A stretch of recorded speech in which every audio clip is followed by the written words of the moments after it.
And I think that the Woman in Black is an incredibly powerful and strong and good ghost to have at the centre of the film. And that kind of key mythology, when the Woman in Black is seen, a child dies, is very, very scary. So I think going on to the next film, I don't think that mythology becomes any less scary. And I think, and I hope that we take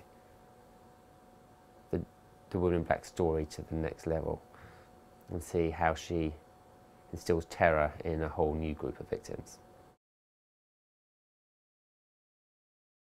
They explained to me that they wanted to make it a sort of follow-on film rather than a direct continuation, and that Susan Hill had an idea to set it 40, 50 years in the future during the Second World War with an entirely different group of characters other than the Woman in Black, and the house, who remain consistent. But other than that, everything was new. And I thought that was a really good idea, and I really liked the idea of setting it in the Second World War, just because of the kind of the backdrop of loss, and that's sort of essentially what the essence of the Woman in Black is about: the fear of loss, the fear of losing a child. And I thought that kind of worked quite nicely together. I was familiar with Hammer's back catalogue of work, and I knew them as a brand. I really like horror films. I wouldn't say that I was, only interested in horror films, but certainly some of my favourite films are horror films.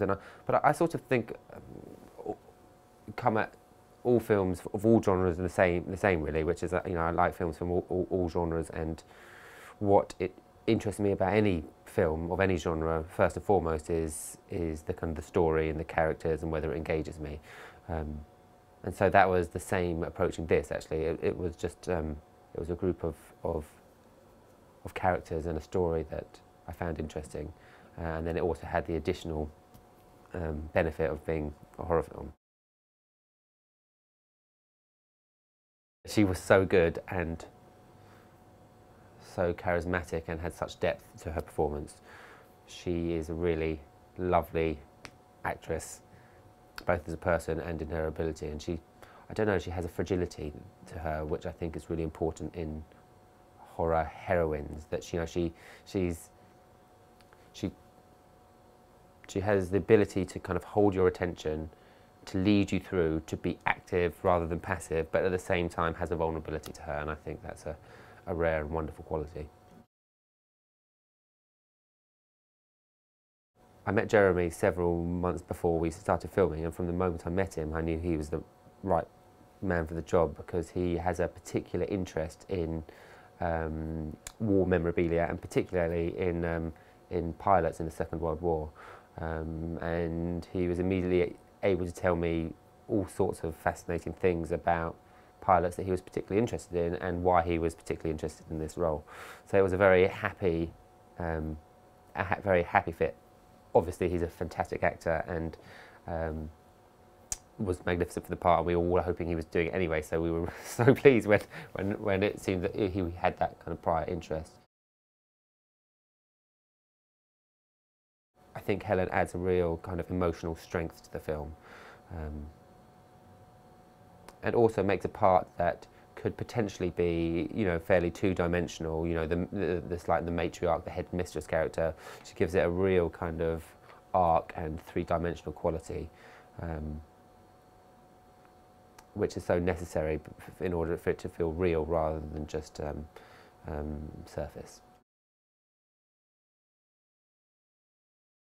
One of the great things about working with Simon Oakes and with Hammer is they have a very clear idea of the type of films they want to make, and what The Woman in Black is. But once we kind of established that world, they were very generous in kind of giving me the freedom to then go away and be creative about making the film. So they have a really nice balance, I suppose, between knowing what their brand is about, but giving creatives the freedom to explore and to create. On one level, I hope that audiences just enjoy being frightened. I really enjoy being frightened.